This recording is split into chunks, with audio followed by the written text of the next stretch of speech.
Loudgenius.com. What's going on, y'all? Bria Janelle, loudgenius.com. I am here with my fellow ATLian, Mr. Wally. He is one of the stars of the amazing film. First of all, what was it like on set? Tell me about it. It was unreal. I've never done anything like this before. And just to get a call from Colin Hanks, I didn't even believe it was him. I thought it was my friends messing with me. Like, sure, you're Colin Hanks. But we had a mutual friend, Jay Roddy, a rock star, that Colin actually spent time with, and that's how he got my number.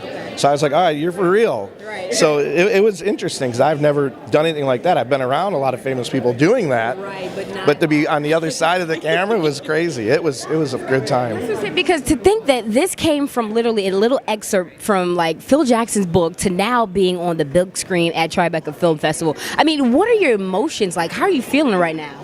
It's surreal. You know, Phil, when they called and asked if I would talk to the author about just a little story that happened that kind of started mine and Dennis's friendship, I was like, sure, no problem. And then to have somebody call and say, we want to make that into a short film was amazing because it's a funny part of my life and it's become a great friendship.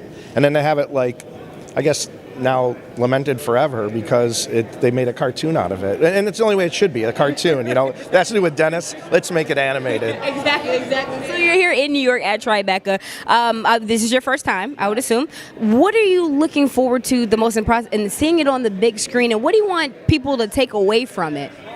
I think, one, on the big screen is going to be crazy because they've sent it to me on my iPhone, so... Yeah, so my head doesn't even bigger, but it's going to be pretty big now.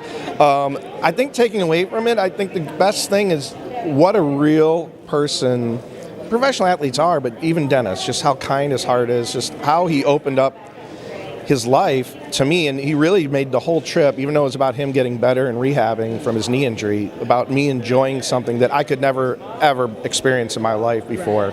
And he went all out to make sure every day of that trip was something about me. Right. And it was, for people who are going to look, and they're going to just look at Dennis in a different light and say, man, that guy he's a good dude. Right. Now, speaking of Dennis, I don't know if this is coincidence or just how the movie gods fall, but this is the 20th anniversary of the Bulls' 71 season. You're on the red carpet today.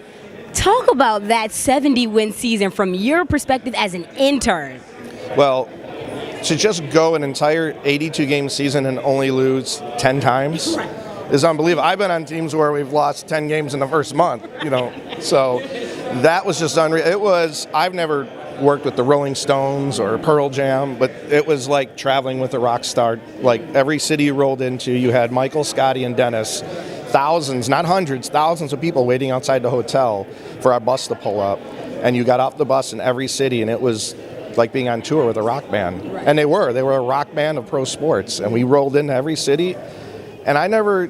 You know, it's sad. I didn't know that's not how you're supposed to play basketball, where you just win every night and then you roll into the next city and win again. Exactly. So it was an amazing experience. So now, before we let you go, now 72-win season, we saw the Bulls had it back in 96, 97. You look at Golden State. Do you see any similarities and parallels between the teams, or do you see any differences between their 70-plus win season and you guys' 70-plus win season? Well, Steve Kerr, so he was there for both of them. Lit apart both. So, lucky guy, right? But yeah, they have their superstars. They have, Steph Curry is their Michael Jordan. Draymond Green's their Dennis Rodman. They have a little Scottie Pippen out there too with Klay Thompson. But hey, I'm going to stick with my Bulls. It wouldn't even have been close. Scottie Pippen. Who wins in that game? Yes, the Bulls, that 72-win season Bulls, and that Golden State team from their 70-plus win season. They would launch some threes and probably steal a game or two, but we never lost. Let's see. 7, though. The Bulls never won a championship in less than 6 games. They never had to even play a game 7. So I'm just saying it wouldn't go to 7 games. So basically, he's saying, Steph Curry, you guys don't have a chance against his 96, 97 Bulls. Wally, I definitely... against MJ, right? Yeah. Hey, MJ Mondays, just like that. I appreciate you checking in with us here on the red carpet. Congratulations, man. Hey, stay safe in Atlanta with all these roads.